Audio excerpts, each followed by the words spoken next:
तो दोस्तों चलिए आज हम आपसे एक ऐसे कलाकार के बारे में बात कर रहे हैं जो आपको हँसाते हैं बहुत ज़्यादा, लेकिन उन्होंने हास्य के साथ साथ कई गंभीर और संजीदा रोल भी किए हैं।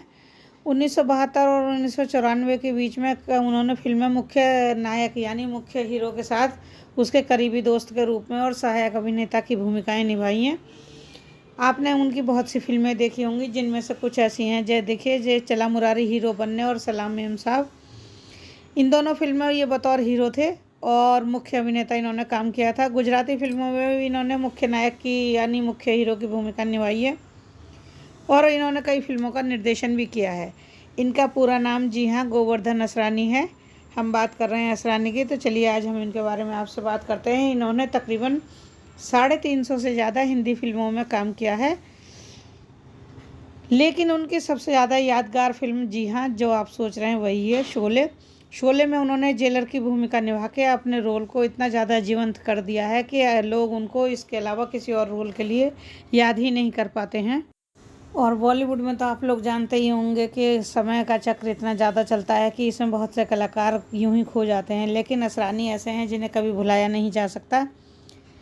असरानी को फिल्मों में एंट्री मिलने की कहानी भी देखिए आसान नहीं है। बहुत मुश्किलों से उन्हें मौका मिला था और जब मौका मिला तो उन्होंने कभी पीछे मुड़कर नहीं देखा। उन्होंने इतना इतनी अच्छी एक्टिंग की फिल्मों में कि सबके चेहरे पर उनको देखते ही मुस्कान आ जाती थी। असरानी को बेस्ट परफॉर्मेंस कॉमिक रोल के फिल्म फेयर अवार्ड से भी नवाजा जा चुका है, शायद आप लोगों को पता हो।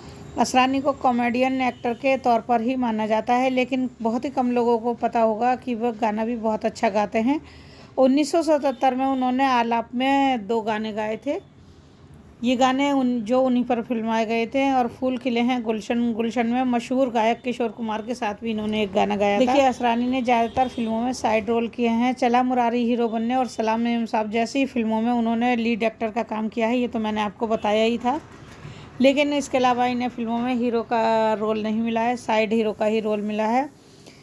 असरानी ने 1967 में रिलीज हुई फिल्म कांच की चूड़ियाँ से फिल्मों में कदम रखा था। असरानी ने यूँ तो कई शानदार फिल्मों में अभिनय किया है, लेकिन शोले के जेलर के रूप में आप लोग उन्हें ज़्यादा याद करते हैं। इसके अलावा असरानी ने मेरे अपने बावर्ची, परिचय, बंदिश, महबूब, अभिमान, चुपके चुपके जैसी कई फिल्मों में अपनी बहुत ही बढ़िया एक्टिंग की। असरानी की शादी देखिए हीरोइन मंजू बंसल से हुई थी। दोनों ने एक साथ कई फिल्मों में काम किया था। असरानी के परिवार वाले उनके एक्टिंग के खिलाफ थे। उनका फिल्मी सफ़र इतना आसान नहीं रहा था। 1960 में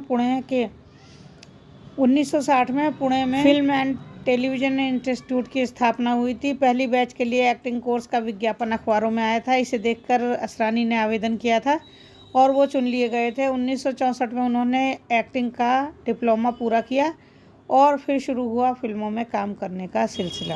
पुणे से देखिए डिप्लोमा लेकर मुंबई लौटे असरानी को फिल्मों में छोटे मोटे रोल मिले, लेकिन उसके बाद पहली बार उनको पहचान मिली फिल्म सीमा के एक गाने से। गुरदासपुर में जब उनके घर वालों ने इस गाने में उन्हें देखा तो वो सीधे मुंबई आए और इन्हें वापस लेकर घर चले गए, गुरदासपुर चले गए। गुरदासपुर में वो कुछ दिन रहने के बाद उन्होंने अपने घर वालों को मनाया और फिर मुंबई वापस लौट आए। इनके घर वाले फिल्मों में काम करना अच्छा नहीं समझते थे, इसलिए वो बार बार उन्हें मना करते थे फिल्मों में एक्टिंग करने के लिए। और मुंबई में आए, बहुत दिन तक काम ढूंढने के बाद भी जब उन्हें कोई रोल नहीं मिला तो वह वापस पुणे फिल्म इंस्टीट्यूट चले आए और FTII में टीचर बन गए।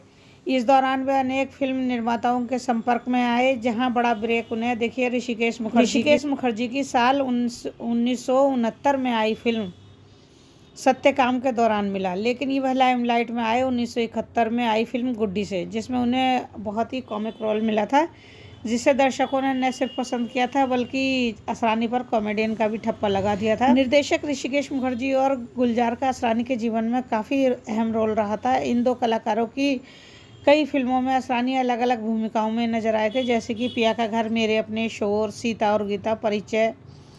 बहुत सी ऐसी फिल्में हैं जिनमें आपने असरानी को देखा होगा। इन फिल्मों में कहने को तो वे चरित्र कलाकार थे, मगर हास्य का अधिक होने से लोग उन्हें कॉमेडियन ज़्यादा समझते थे। 1972 में आई फिल्म कोशिश और चैताली में असरानी ने निगेटिव रोल निभाया था, आप लोगों को अगर ध्यान हो तो। अमिताभ की कई फिल्मों में उन्होंने हीरो की बराबरी वाले रोल निभाए, जैसे अभिमान, चुपके चुपके।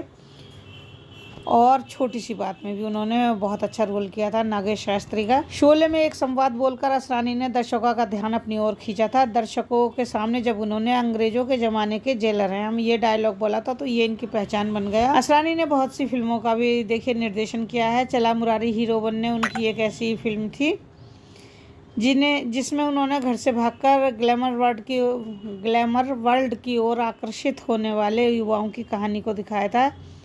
यह कहानी उन्होंने अपने जीवन से इंस्पायर होकर लिखी थी। हालांकि दर्शकों ने इस फिल्म को ज़्यादा पसंद नहीं किया। इसके बावजूद असरानी ने प्रयास जारी रखा और सलाम मेम साहब, हम नहीं सुधरेंगे, दिल ही तो है तथा उड़ान जैसी फिल्में बनाई। 80 के दशक में असरानी गुजराती फिल्मों की ओर मुड़ गए और वहाँ भी सफलता पाई। असरानी ने कई गुजराती फिल्मों में अभिनय किया। उन्हें वासु चटर्जी, शक्ति सावंत, गुलजार, ऋषिकेश मुखर्जी, LV प्रसाद जैसे डायरेक्टरों के साथ काम करने का मौका मिला। असरानी आज भी फिल्म एंड टेलीविज़न इंस्टीट्यूट में छात्रों को पढ़ाने जाते हैं और उनके साथ जीवन के खट्टे मीठे पलों को शेयर करते हैं।